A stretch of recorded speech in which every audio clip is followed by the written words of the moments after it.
back in high school, there was a couple kids that we had in our grade who would they'd act very like uptight and they thought very highly of themselves. And the way I would describe it is that if they walked into a room, they'd always believe they were smarter than everyone, including the teachers. And I noticed this, and I was like, right there and then, I was like, make sure you never act like that, because it's a really disgusting character trait.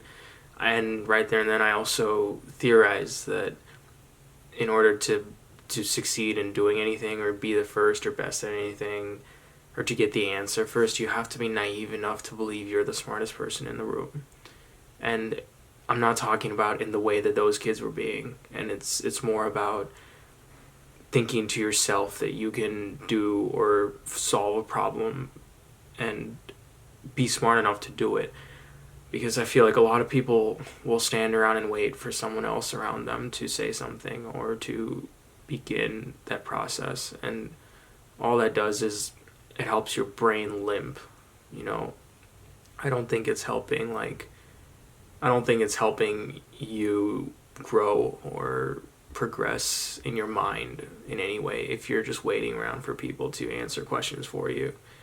And so that's what I would think, and I think it's very important to, well, it has to do with believing in yourself too, but you have to be naive. You can't, just because the guy next to you gets a better grade than you in something or does better than you in this thing doesn't mean that in that instant for that very thing you won't get there before him.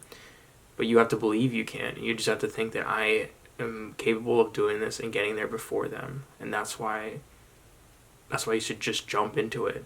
Um, and this has nothing to do with being like uptight about or thinking you're the smartest person and thinking highly of yourself. This has to do with pushing your brain forward in a way that only you can do. Really, no one can tell you that go do this problem first. If there's someone there to help your brain limp along, your brain will do it for the most part.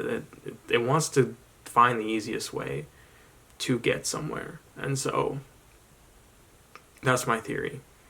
Just to be naive, but not in the shitty way.